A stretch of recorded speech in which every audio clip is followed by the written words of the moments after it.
Diffusion models make gorgeous images, but the original recipe had a brutal catch. To generate a single picture, you had to run around 1,000 sequential steps, and each one is a full network pass. That is painfully slow. In 2020, Song and colleagues published DDIM, and it collapsed that cost dramatically without retraining anything. Here is exactly how it pulls that off.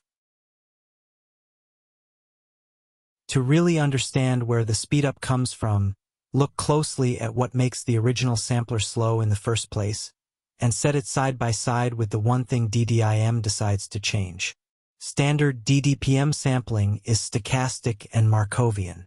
Every single step injects a bit of fresh randomness and depends only on the step right before it, nothing earlier.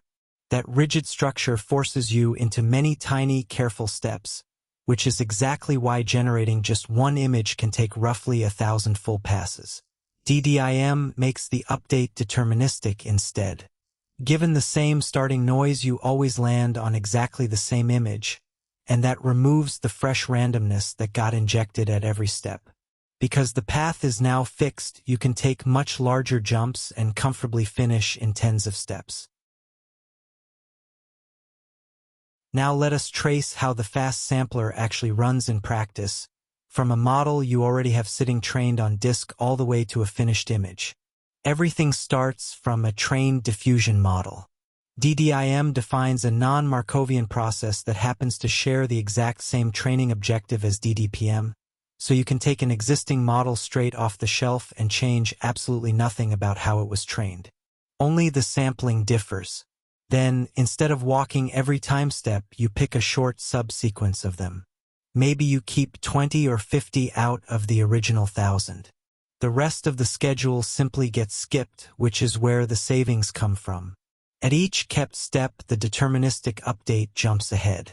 Because there is no injected randomness muddying the trajectory, a single large stride stays perfectly consistent, so the model can confidently leap across gaps that a stochastic sampler would never survive intact. After just those few jumps, a clean image emerges.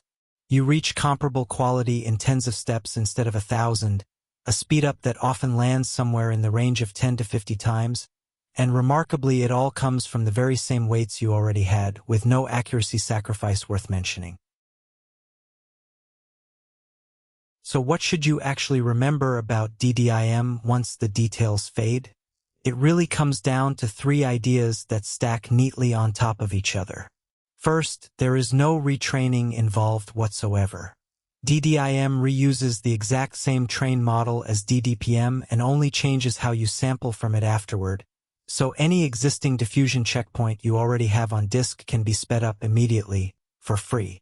Second, sampling becomes deterministic through a non-Markovian formulation.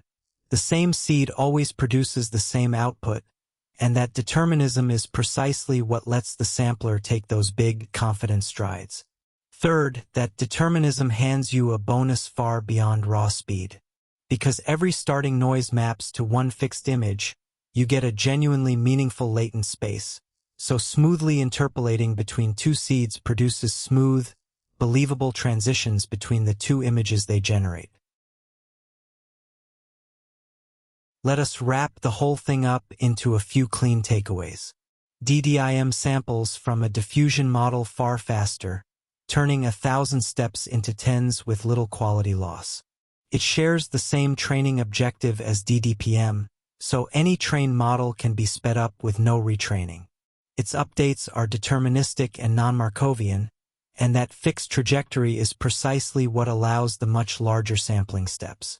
Determinism also gives a meaningful latent space you can interpolate in. Craving more AI internals broken down without the jargon?